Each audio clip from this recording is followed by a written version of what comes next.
मज़ा आ रही खूबसूरत चेहरा मेरे सामने आ रहा है जो कि फिलहाल मेरी आँखें बता रहा है। बात कर रहे हैं हम खूबसूरत इस फिल्म की। आपने पाकिस्तान में काफ़ी सारी फिल्म की हैं, काफ़ी सारी मॉडल वगैरह सिंगिंग भी की। खूबसूरत इस फिल्म का एक्सपीरियंस कैसा रहा सिंगिंग के साथ? बताइए कि खूबसूरत मूवी में पहली बार आपका बॉलीवुड डेब्यू है जी हिंदुस्तानी मूवी में, जी तो किस तरह का क्या एक्सपीरियंस है आपका? एक्सपीरियंस बहुत अच्छा रहा। मैं बार बार ये कहूँगा, और ना कि सिर्फ क्योंकि फिल्म का नाम खूबसूरत है, लेकिन जिस तरह से बनाई गई है वो भी एक बहुत खूबसूरत एक्सपीरियंस रहा है। मेरा पहला एक्सपीरियंस था, और आई थिंक इस एक्सपीरियंस में किसी प्यार किसी मोहब्बत की कोई कमी या कोई कसर नहीं छोड़ी गई। जी बिल्कुल। बॉलीवुड में किस तरह से आपकी एंट्री हुई? कहा जाता है कि बॉलीवुड में काफ़ी कलाकार आए हैं, तो आपको किस तरह से यहाँ मौका मिला या आप खुद आए किस तरह से सफर? आई थिंक दुनिया के किसी भी हिस्से किसी भी कोने में I think as an actor enter करना, पेनिट्रेट करना, ब्रेक थ्रू करना, ख़ास तौर पे जब दुनिया की आबादी इतनी बढ़ चुकी है, I think it is a very difficult thing.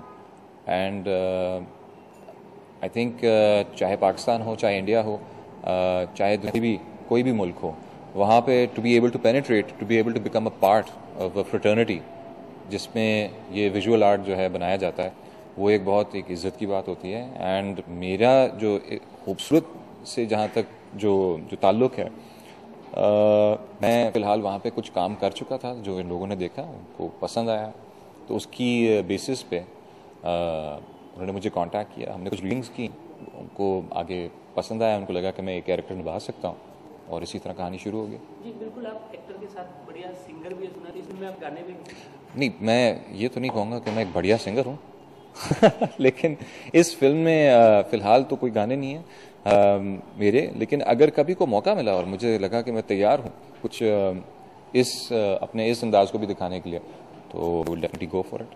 Sonam Kapoor किस तरह की एक्टर है? आप एक को स्टार है तो प्रॉपर मिला? बहुत ज़्यादा I think she is very accommodating, she is very quite, और वो कोई कसर नहीं छोड़ती आई थिंक अपने किसी को स्टार को कंफर्टेबल करने में। और हमारा जो एक म्यूचुअली आई थिंक एक बहुत ही कोऑपरेटिव सा काम रहा है, सो आई थिंक मज़ा आया। पाकिस्तान से बाहर इंडिया में ईद मना रहे हैं जी, आपका दूसरा घर कह सकते हैं उसे, क्या देखिए घर से तो हमेशा जो है थोड़ा वो होता है कि अपने लव्ड वंस को देख नहीं सकते, उनसे मिल नहीं सकते, बात तो ज़रूर कर सकते हैं, आज के दौर में तो खैर है। तो लेकिन अगर कोई कमी है तो वो यहाँ कंसेट कर दिया गया है। जितनी मोहब्बत मुझे यहाँ पे मिली है, तो एक फैमिली ही बन गई है। तो आपने बिल्कुल सही कहा, एक दूसरा घर है। जो कमी अगर घर से दूर रहने की है, वो इस घर में पूरी हो गई है। तो फैमिली मेंबर से इस बार क्या ये फिल्म के जो जुड़े हुए लोग हैं वही किसके साथ मना रहे हैं? आई एम सॉरी, ईद किसके साथ आप मना रहे हैं? ईद किसके साथ मना रहा हूँ? फिल्म के तो नहीं, लेकिन यहाँ पे जिन लोगों के साथ दोस्तियाँ हुई हैं उनमें, और कपूर के ख़ानदान में, क्योंकि अभी फ़िलहाल बॉम्बे में बाकी कास्ट मेंबर्स हैं, वो आई थिंक मुल्क के अलग अलग कोनों में हिस्सों, कुछ लोग शायद शहर से बाहर हैं, लेकिन जिन जिन से मुलाकात हो सकी, जिन ईद मिल सका, तो इससे बड़ी कोई बात नहीं होगी कि उनसे मिलके उनके साथ ईद मना। बिल्कुल, जाते जाते दर्शकों को ईद की शुभकामनाएं। जी, मैं उनकी तरफ से आप लोगों को बहुत बहुत ईद मुबारक हो। Thank you. Thank you. Okay, बस बरोबर।